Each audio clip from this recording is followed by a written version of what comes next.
Good afternoon, everyone.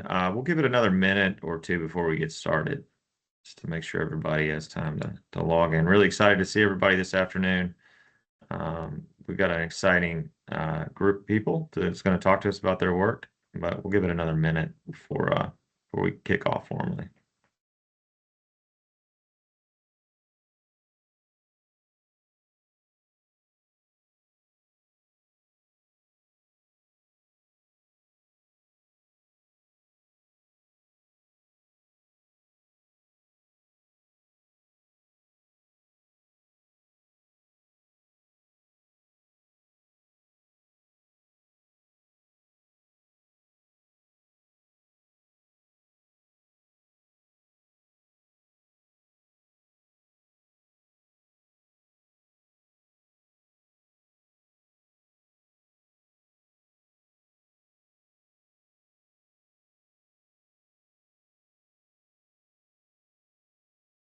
All right, we're at 12:01, so I think we're going to go ahead and get started.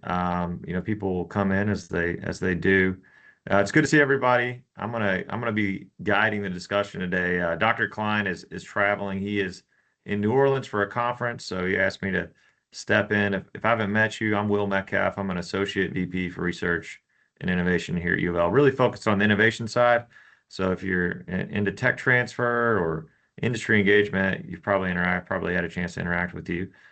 So really excited to hear from our speakers today. Before we kick off and get into our presentations, few kind of centralized up or administrative highlights I want to talk about. Some exciting things going on here in the Office of Research and Innovation. First of all, our HERD expenditures have been submitted, which is the Higher Education Research and Development Expenditures um, survey that's done every year. It's submitted to NSF. It's kind of the metric that measures our total research productivity. Excited to say that we had an increase of about $22 million in HERD expenditures for fiscal year 25. So we're up from 225 million in total R&D expenditures in 2024 and to 2025 we're at 247 million dollars in total research expenditures. Again, a $22 million increase, which is really positive. 5 million of that was in federal expenditures. So our federal funding is continuing to be strong, even with some of the headwinds we've seen kind of at the national level. 17 million of that $22 million increase was within institutional expenditures. So some internal accounting of how we're tracking kind of institutional finance R&D. And so that's all really good. So the HERD survey is looking strong. Many of you may have seen, but our Blue Ridge NIH rankings also had a bump. We went up from 74 to 71, which is really exciting.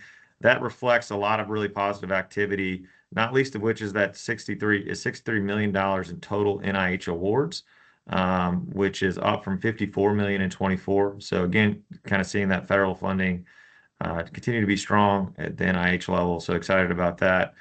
So 71st is where we are on the NIH Blue Ridge rankings, up from 75 just last year. So a nice four spot jump. I want to highlight the really amazing work also that school dentistry has done.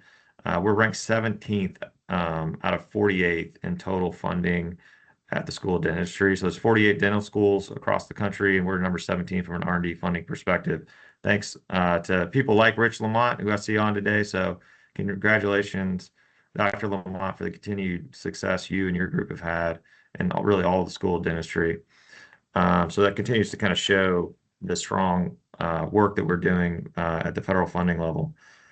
LOI, I want to kind of highlight a couple of other things. So LOIs for our internal grants are due on March 2nd. So we have two calls open. March 2nd is the due date for LOI. Then you also will have to submit. So that's for to conflict for reviewers. So we need an LOI, which is mandatory by March 2nd. And then the full proposals will be due on April 3rd. So if you're interested in an internal grant, we have two open right now.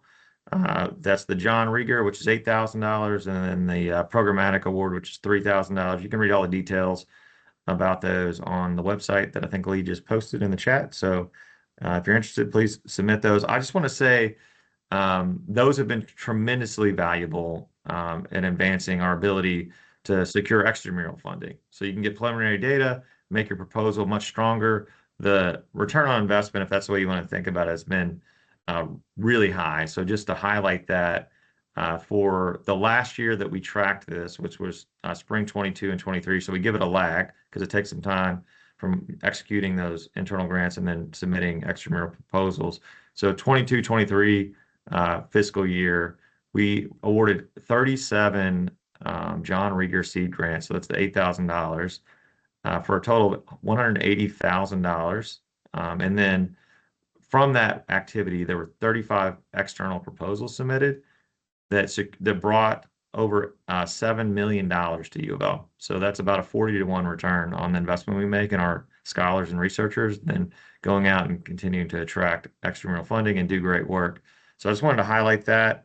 One other really exciting piece of news that you may have seen in the press is Senator McConnell.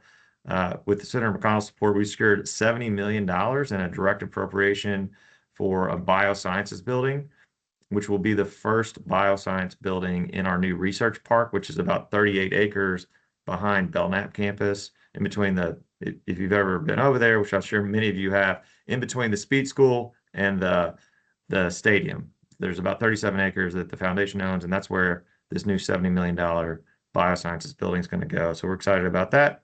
And one other kind of highlight is there's an active search for the School of Public Health and Information Sciences dean going on. So just to highlight that that's happening as well.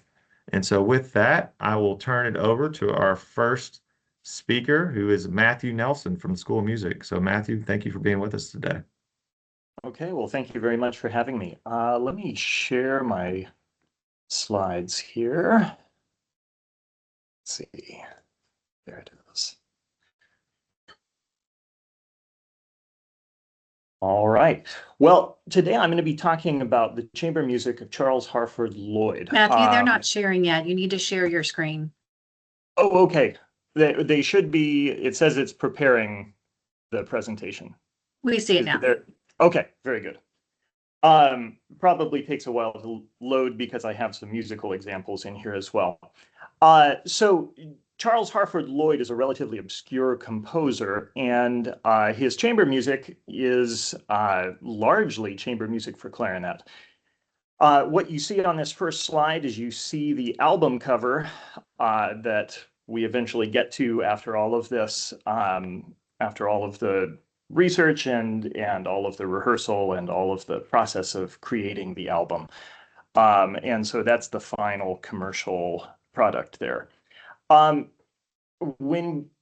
terms of coming to this project, as with many things in music, this came about through collaborations with people, and specifically with Alexander Volpoff, who is a cellist who lives in the UK. He was for many years the principal cellist of the Northern Ballet Orchestra, but he's a former cellist of the Rostov Quartet, who won the all-union competition in the Soviet Union back in the 70s.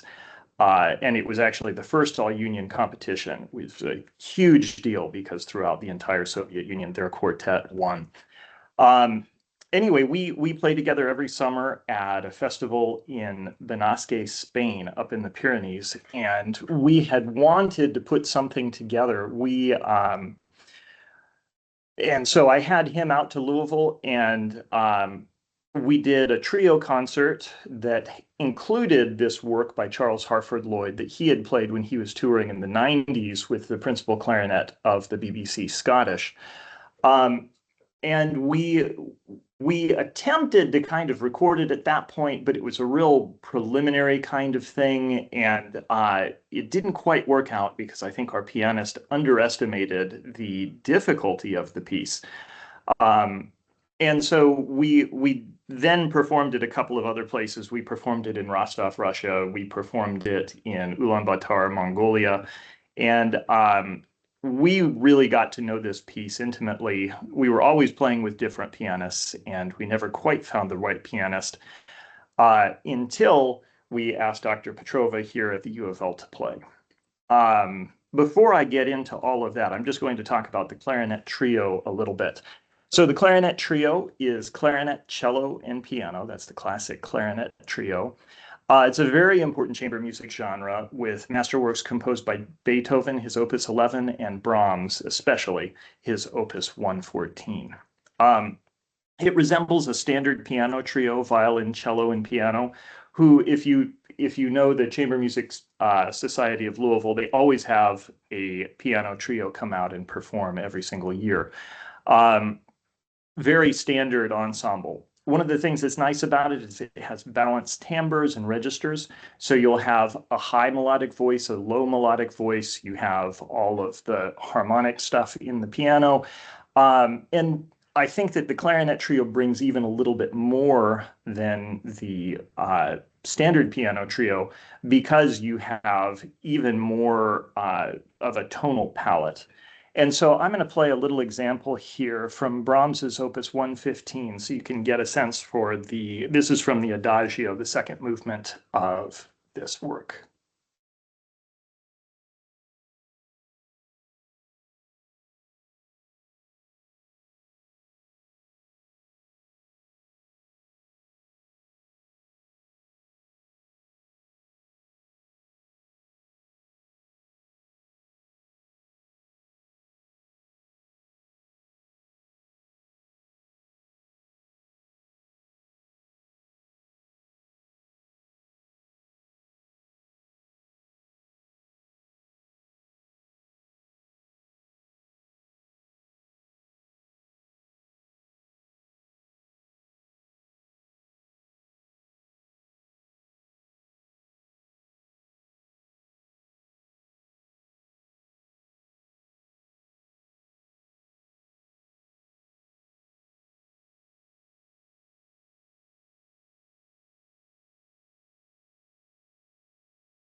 Okay, so that was Brahms's trio, Opus 114. The entire work, it's a very large romantic work. It's pushes about a half hour in terms of the entire work, four movements. Um, so we played this work by Lloyd, and Lloyd is basically a lost figure. His work is almost never performed, but he was at the center of Victorian English musical life. He was the youngest of nine children, and he began playing piano from a very early age. He got his earliest musical instruction from a governess. And by 10 years old, he was playing the organ at Rangeworthy, which was a neighboring church. And he studied with various teachers before going to Oxford. Excuse me. Okay. Um, when he went to Oxford, that was in 1868, he had a scholarship to attend Magdalen Hall, and he was studying theology specifically. He took a BA degree in 1872 in theology, but he got his Bachelor of Music degree in 1871. Um, while he was there, he did all kinds of work at Oxford. He played harmonium at Pembroke College. He conducted the Glee Club. He played piano with Prince Leopold and did lots of other stuff with his friend Hubert Parry. He also was the conductor of a group that they made called the Harmonomaniacs, which was a society of undergraduates, self-proclaimed musical merry-making men mentally misrepresented in the designation thereof. Um, in 1872, he co-founded the Oxford University Musical Club, which was a really important thing for him and for Oxford. It became the Oxford University Musical Society in 1916, and it still persists to this day. 1876, he became the organist at Gloucester Cathedral. 1882, he went back to Oxford. He eventually took his doctorate in 1890. And then his two big positions, 1892, he was precentor and instructor of music at Eton College. And in 1914, he retired from Eton to become the organist at the Chapel Royal, which is the biggest organ job in all of England. It's rather remarkable that he did all of these things considering he never went to conservatory. He was essentially an amateur organist by the standard of conservatory training and managed to achieve all of these things. He composed mainly choral and liturgical works, and his style is characterized by a light romantic idiom. You can hear the influence of Brahms uh, throughout that. And so I'm going to play a little clip of the trio that we recorded, and you can compare that to what you heard in the Brahms.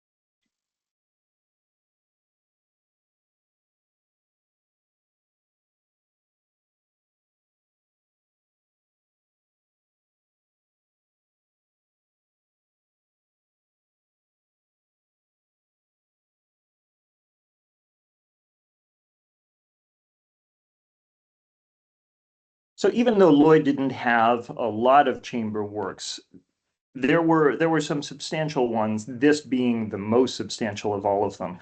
It was published originally for piano, clarinet, and bassoon, and the range of the bassoon and the cello overlap, and so we did the first recording with cello in place of the bassoon. Lloyd often would substitute instruments in his works, and so some of them would be published with parts for clarinet or violin or viola, et cetera, et cetera. All right. So we had this piece, we had performed it a lot, and we wanted to create an album from this. And so there are a lot of ways to go about creating an album. You need some sort of unifying theme.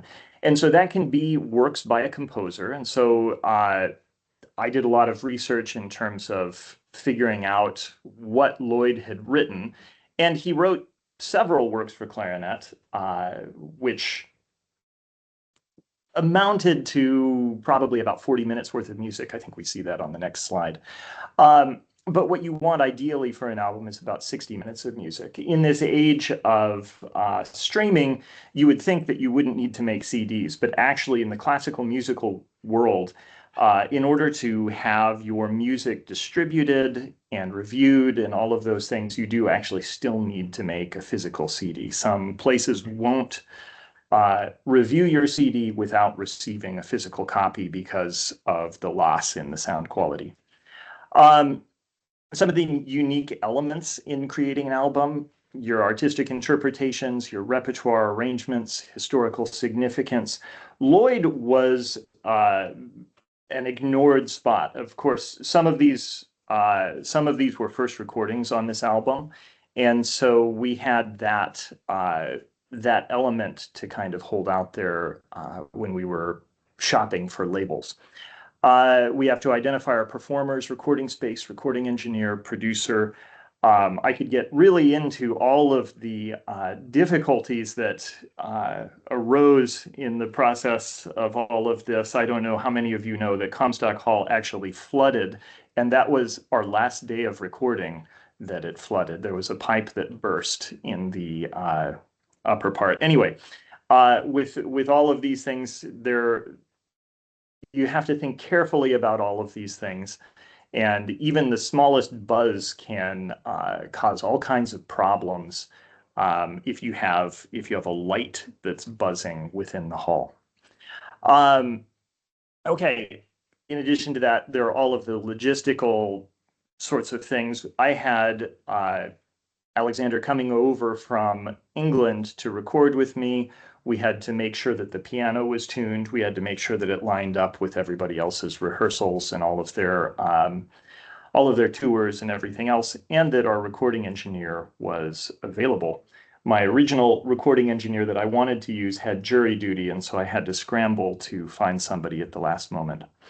Editing and mastering. So after you make the initial recordings, you have to piece together all of the best takes And that requires very skilled editing and producing as well. And so what you do is you go back and you listen to all of those things and you try and take the best clips that you can and figure out how you can fit this together to make the best version of the piece possible.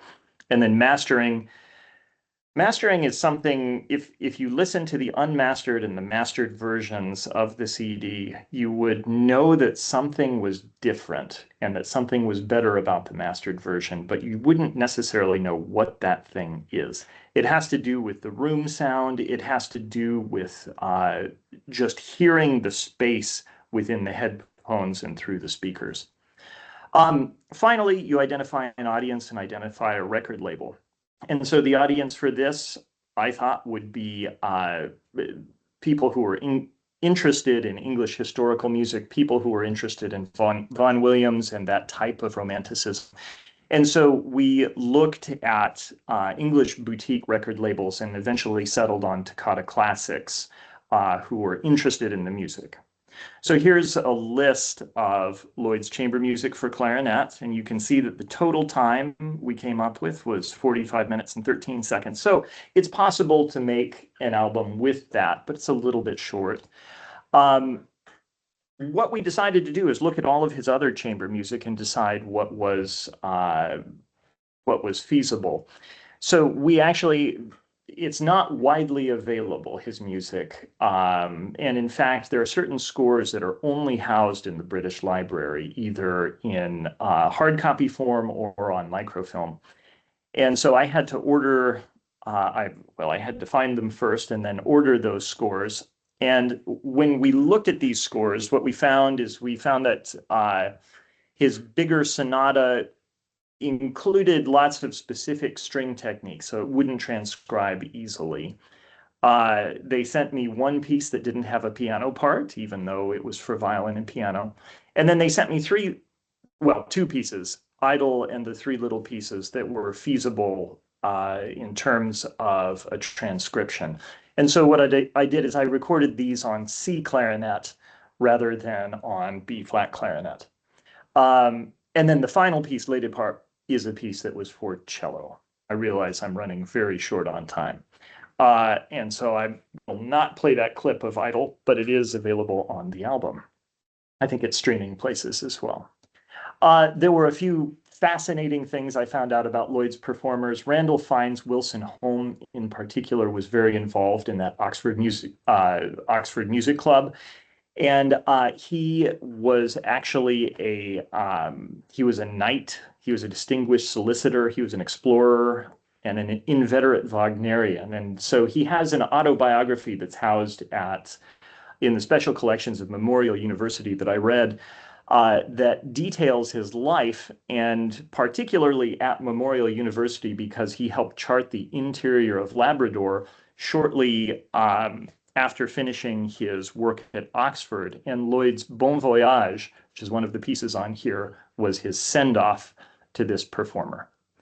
Finally, just a couple of the outcomes of this. We received a 4-star review in BBC Music Magazine, which was very nice. Silver medals from the Global Music Awards in instrumentalist and album categories, and also future funded project possibilities with the Toccata Classics label, including an album of chamber music by composer Richard Sture, who was Leonard Bernstein's composition teacher at Curtis. So really looking forward to these future projects. I have to thank Cindy Logston and the Ascending Star program for providing a lot of the funding for this particular project.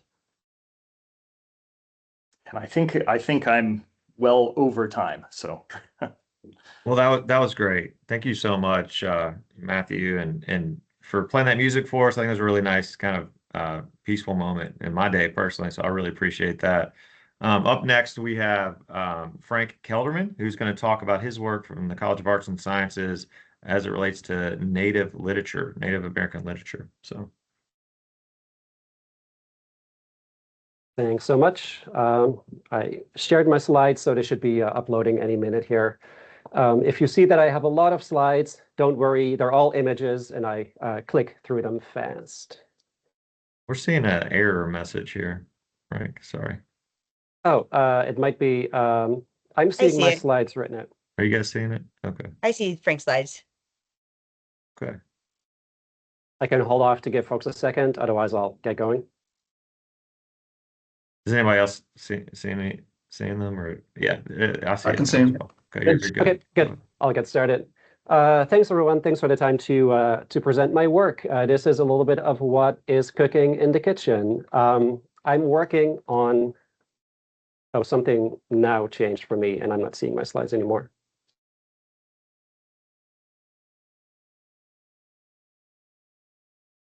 Can you Looks like- try sharing them again? Sure thing.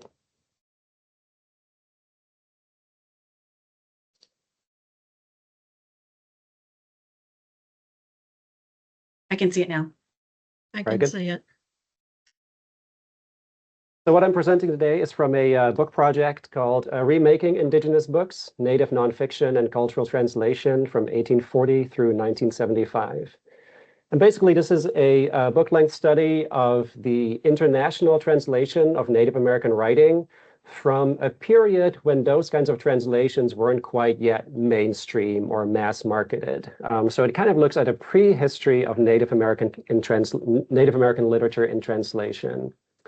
I focus on nonfiction writings, mostly autobiographies and memoirs, a lot of political writings, but also some more non-standard forms of books, such as autograph books and friendship albums, as well as souvenir books and museum catalogs. I focus on a number of authors, basically from the Midwest, Upper Missouri River Valley, and the Great Plains region, from 5 different tribal nations, the Sauk, Omaha, and then 3 different Dakota and Lakota nations. And what I do in this project is to kind of compare the international editions of their works in various languages, mostly European ones, but English, Dutch, German, French, Danish, Swedish, Italian, Spanish, Polish, Slovenian, and 1 Korean edition. This work builds in some ways on my previous books called Authorized Agents, Publication and Diplomacy in the Era of Indian Removal. And what is similar is that that too was a book very much about collaborative forms of writing. It was very much about translation and mostly focusing on nonfiction and political writings as well, with a similar regional focus. What is very different in this book is that I'm focused on the international or transnational uptake of Native American authors. This book is available wherever books are sold, and it makes for a wonderful holiday gift. For my current project, I'm very grateful for 2 grants that allowed me to do substantial research towards this project. I got one from the College of Arts and Sciences and 1 programmatic support grant from the Office of Research and Innovation. Thank you very much. And this allowed me to take 3 weeks in Europe to visit 9 different archives in 5 different cities. But I also consulted a lot of archives here in the States as well, and have a few more coming up. Most of this research was trying to find international translations of Native American books that are very, very hard to find. You can't get them on eBay. You can't get them through ILL. A lot of these are very, very obscure editions. Part of my research, too, was looking at manuscript resources, letters, editors' letters, translators' letters, to kind of, look at the histories behind these international editions.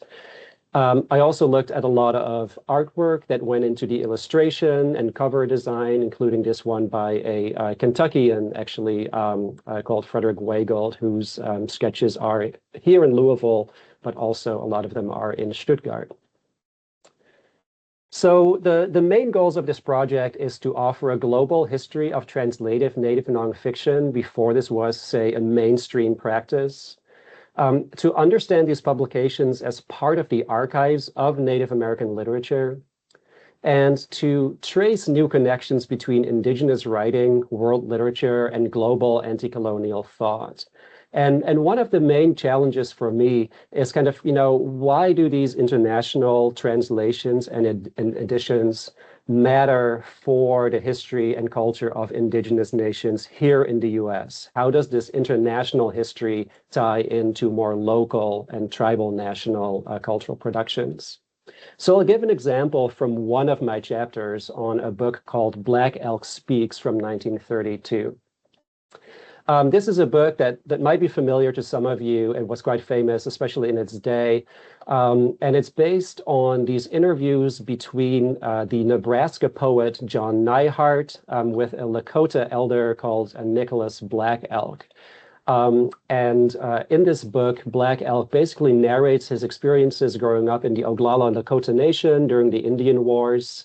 He tells about his experiences as an entertainer in Wild West shows in the US and Europe. But most of all, the book centers on Black Elk's decades-long attempt to make his religious vision of Lakota regeneration manifest in the real world. So basically, as a young child, he has this vision of kind of like Lakota spiritual and cultural regeneration during a time of like intense colonialism. And then he goes through various ceremonies to kind of like make that vision real in the actual Lakota world. The book depends mostly on Neihardt's interviews with Black Elk. It also includes illustrations by a Lakota guy called Standing Bear. And what's important to know about this book is that it was always a work of translation to begin with. Black Elk didn't speak English, so his son Ben translated his father's words from the Lakota language. Then Neihardt repeated his words back to the party, and then his daughter Enid took notes in stenographic shorthand. And then Neihardt used this text as the basis for a book that he really, really kind of, edited into something that might be called literary. What's interesting is the book didn't sell much in the 1930s, but in the 1960s, it becomes a classic of Native American religious thought and a classic of Native American literature. It was popular enough that he got to talk about it on Dick Cabot's late night TV show in 1972. It became available in many mass market paperback editions. And especially the book becomes really popular with the counterculture of the 1960s. It is embraced by indigenous activists and indigenous young people who kind of like see this as an indigenous Bible. It also becomes really, really popular with the hippie generation, kind of like, seeing a new way of kind of like relating to spirituality in a non-Western oppressive kind of way.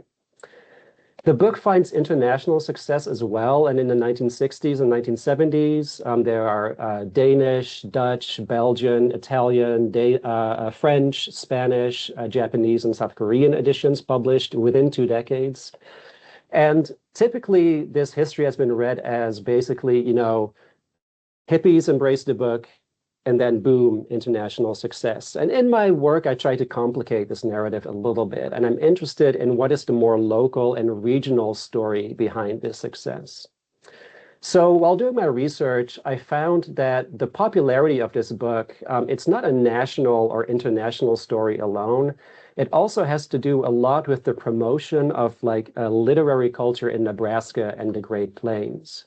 And the book's second life, its popularity in the 1960s, owes a lot to the efforts of a guy called C. Stanley Smith, who is a Nebraska newspaper editor, who is a friend of Neihardt's. And Smith is the friend that every writer should have. He really, really kind of like promotes Neihardt's literary career. He organizes a speaking tour for him as the poet laureate of Nebraska.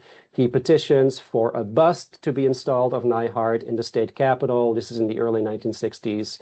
And he really, really kind of like champions Neihardt's work as part of kind of like Nebraska literary culture. Now, in the early 1960s, most of this work is focused on Neihardt's epic poetry. Neihardt mostly publishes these epic poems about the history of the American West. So in 1963, when the state issues this literary map of Nebraska, it mentions his epic poetry, but it does not mention Black Elk Speaks at all. This changes when, in 1961, Black Elk Speaks is issued as a paperback by the University of Nebraska Press in their popular Bison Books imprint. And suddenly, this work begins to get a local, regional kind of like popularity. This ties in with the history of tourism in the region. C. Stanley Smith, who promoted Nyack's career, was also the owner of a tourist trap in Ogallala, Nebraska, where it had a cowboy museum, there was a stagecoach rides, there was a summer stock theater, and they had a gift shop. And in the gift shop, you could buy Neihart's book for sale, including Black Elk Speaks. Just so you know, it's still there. So if you want to pay a visit, you can stop by still today. Neihart and Smith are corresponding, and it seems that Black Elk becomes really popular here. In a letter to Neihart, Smith talks about his constant need to kind of like reach out to the press to restock editions of Black Elk Speaks. Black Elk himself and his family play a role in this as well. Since the 1930s, after the book is published, Black Elk kind of like performs in the region to kind of like put on ceremonies like the Sundance and other kind of like visions and ceremonies that are part of the book for tourists and locals in the region as well. In the 1950s, after Black Elk passes away, his son Ben continues this tradition. And Ben Black Elk becomes famous as a tourist greeter at Mount Rushmore, where he kind of like performs for tourists, talks about Black Elk Speaks. He doesn't sell it there, but he does talk about it quite a lot. And because he becomes so photographed so often, he gets the nickname the most photographed Indian in the world, or the fifth face of Mount Rushmore. So this performance around Black Elk Speaks is a huge kind of like boost for the book in the kind of like local, regional literary history. I'll skip over this one real quick. Now, what's interesting is that during this time, before the book is an international success, Neihart already starts receiving a lot of correspondence from Europe. Here's an example of a German girl in 1963 who writes him a fan letter telling him about how she read Black Elk Speaks and now wants to visit reservations in the United States. And of course, she dresses up as an Indian in this photo as well. A Dutch amateur historian reaches out to Neihart and asks for snippets of the book to be published in this self-published anthology he's working on. And what's interesting is that in 1959, a Norwegian press reaches out about the translation rights, but thinks that it won't be successful enough to warrant a translation. But by 1964, this really changes, and a Dutch publisher reaches out about the translation rights, and this becomes one of the first translations abroad. So I'm not arguing that there's necessarily a causal relation between the regional tourist story and these international translations, but basically the upshot is that as we tell the story of these international traditions, it's not just kind of, hippies and then international success, but there's a more local regional story here that brings us closer to Lakota traditions, that brings us closer to the Black Elk family, and that brings us closer to indigenous performance cultures as well. So that's a little bit of what I am working on, and I hope that it elevates your spirit. Thank you.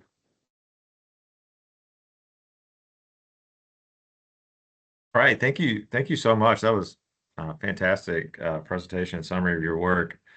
And up next, we have Jennifer Sichel, also from the College of Arts and Sciences, and looking forward to hearing your presentation.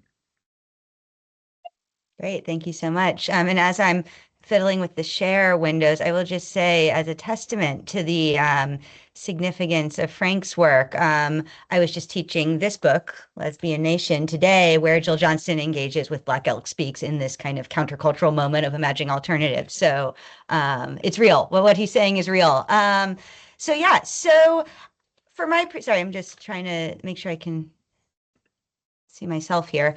For my presentation, I wanted to talk a little bit about my research, but also in the context of my teaching and my organizing kind of planning of things, because, I have a really capacious sense of what art is and of what exhibition making is, and it spans my research and also what the things that I do with students here and the convenings I bring together on campus. So, so let me, can everyone see my slides okay?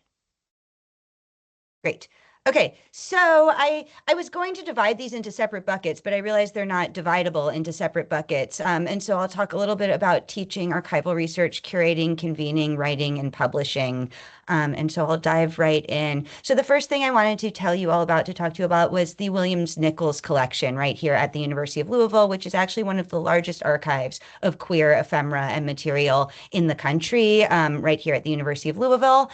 And for this class that I taught called Queer Theory and Curating, I had my students really dig into this archive. Now, David Williams is the gentleman you see standing in the corner. I don't know if you can see my mouse right here, and he's still giving these papers to the University of Louisville in an ongoing way. They're almost completely unprocessed, but comprise about 50 or 60 linear feet, so a lot of boxes.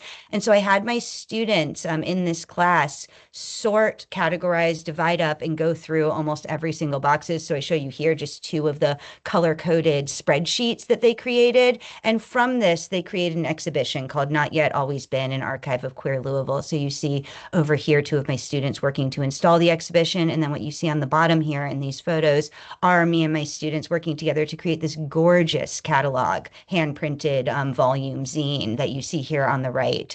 And so here I just show you the table of contents of that zine. You can get a sense of the different topics that these students were working on and presenting on. They wrote catalog entries for individual objects. They wrote essays that reflected on the theoretical readings we were doing as a class, how it related to the archival objects. And then they curated this amazing comprehensive exhibition that was just both moving and exuberant. It told stories of loss and love and activism through the archival gatherings of this amazing community member, David Williams, that we are really lucky to house here at the University of Louisville. And I'm happy to, if we have time for questions, I'm happy to answer questions about that.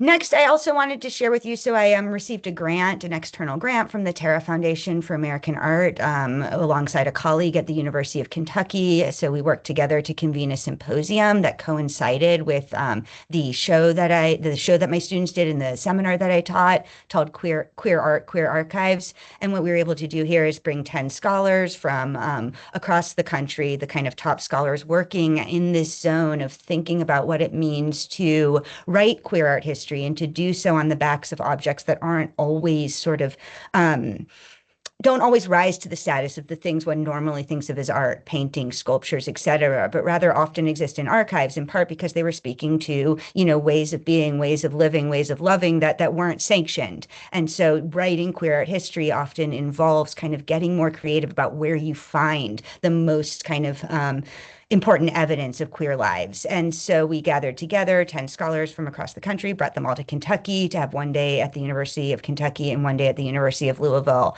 a kind of 2-day extravaganza of really amazing papers. And so that became both the kind of like culmination, but also the occasion to teach the course.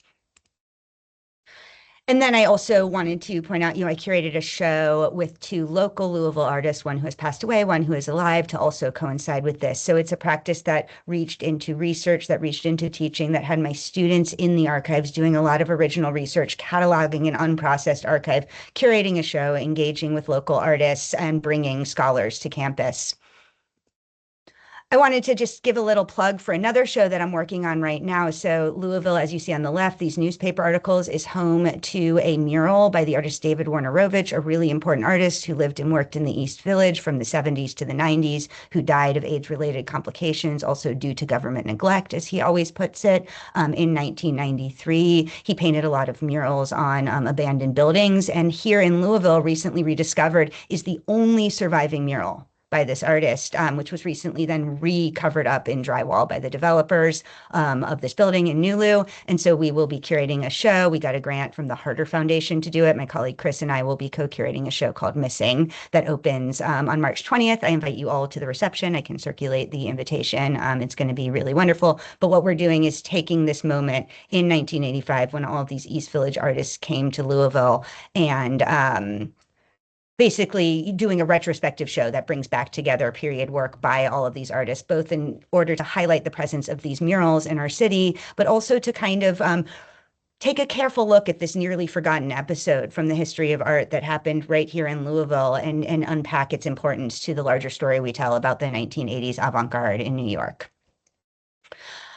And I'll also talk just a little bit about my own research, which is connected to all of these projects in many different kind of open-ended ways. So I recently published a book with the University of Chicago Press called Criticism Without Authority, Jean Swenson's and Jill Johnston's Queer Practices.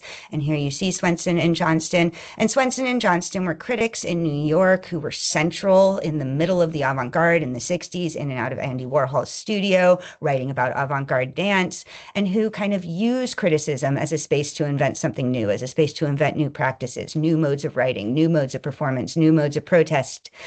But these practices, as important as they were on the ground in New York, really haven't thus far had a place in art history, in part because they complicate our genres. They're not painting, they're not sculpture. And so I wrote a book about kind of art in New York, but centered on these kind of strange genre-bending practices of Swenson and Johnston. So I'll show you just one example of a kind of key episode at the center of the book. Swenson becomes well known in art history. He makes kind of a cameo appearance because he conducted this really important series of interviews with the pop artists in 1963 and 64. He was one of the first critics to be hip onto pop. And these published interviews then, including this very famous interview with Andy Warhol, where Warhol talks about liking things and being like a machine, became really central primary source documents in art history.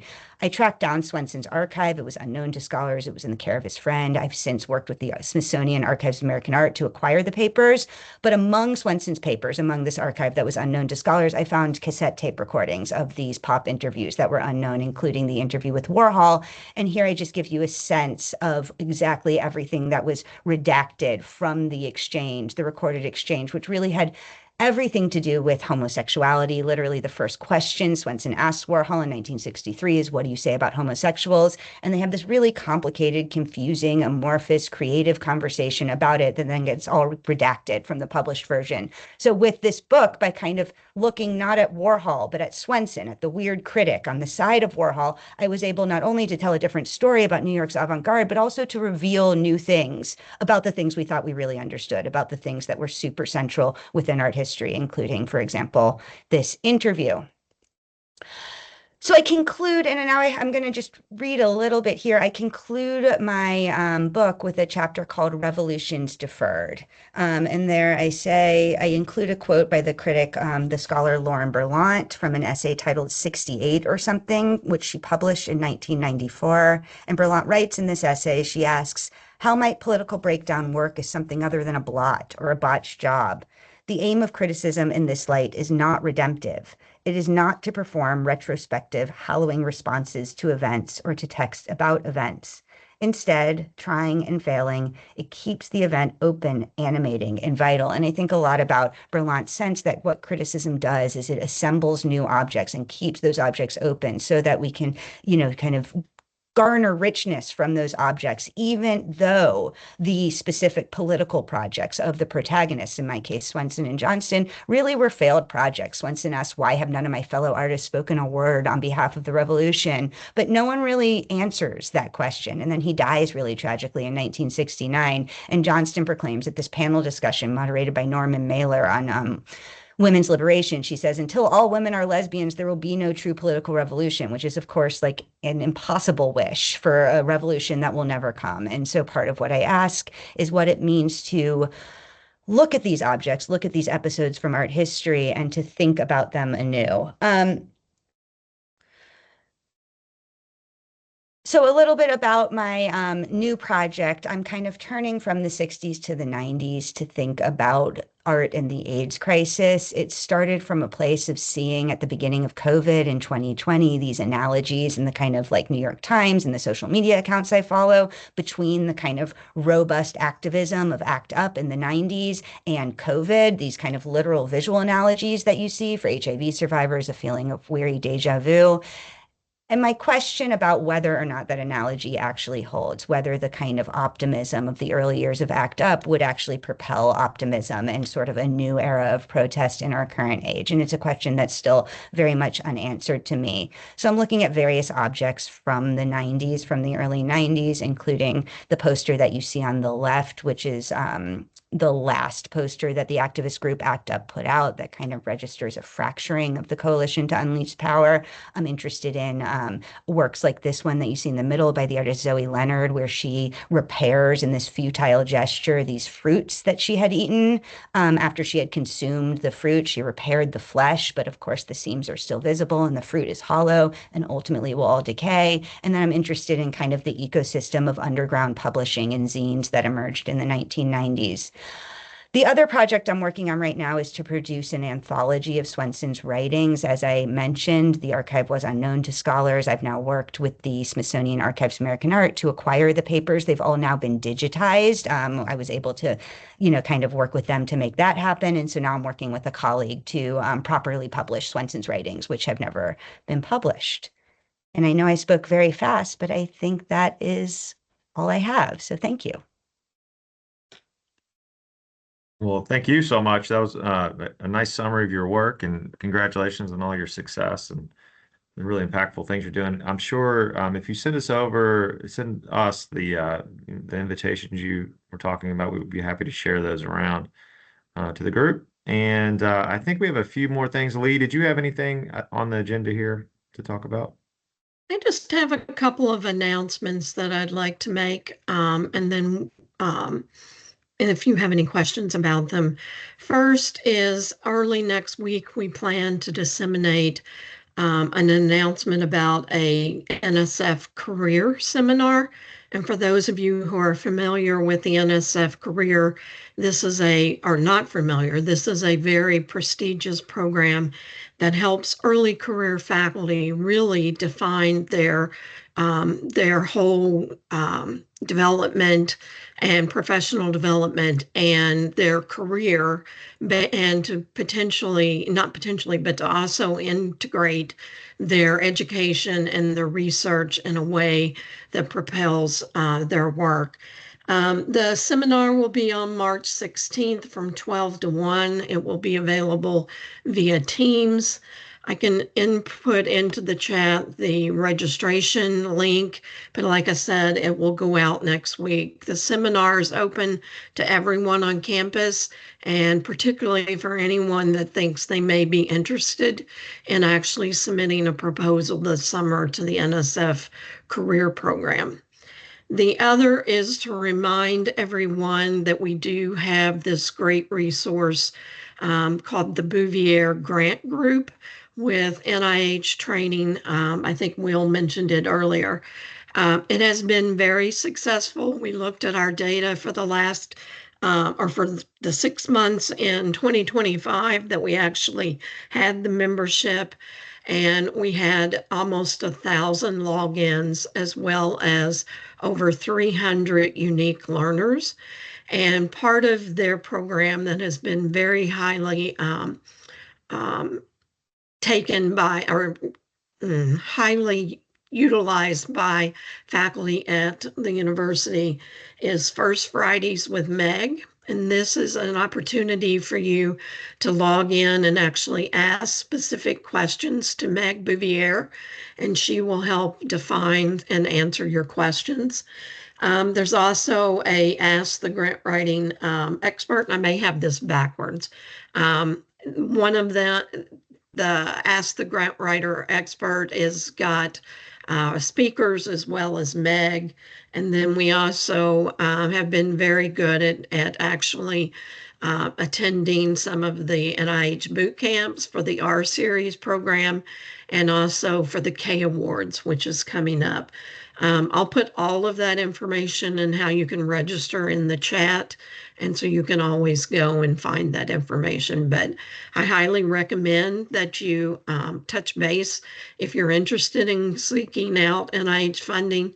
It's been very, very widely appreciated and seems to be something that faculty have found to be very instrumental in helping them with their proposals. Well, it's a little bit of something for everybody, Lee. So we've got NSF Career Workshop program. We've got the NIH support through the Bouvier Group. We have internal grants that are due. The LOIs are due in March. So kind of whatever you're interested in, whatever your scholarship and research is focused on, I think we have some resources to help you And so actually, Cecilia, I think already posted all that in the chat. So it's over there. If Oh, anybody wonderful. wants to follow those links, please do. And if there's no questions, we can wrap up about 6 minutes early. You can get on to your next thing. So we appreciate everybody joining us today. It was a lot of fun. All of our speakers learning new things. It's always a joy for me personally. So I appreciate everyone joining us this afternoon, and have a great rest of your week. Bye bye. Thank you.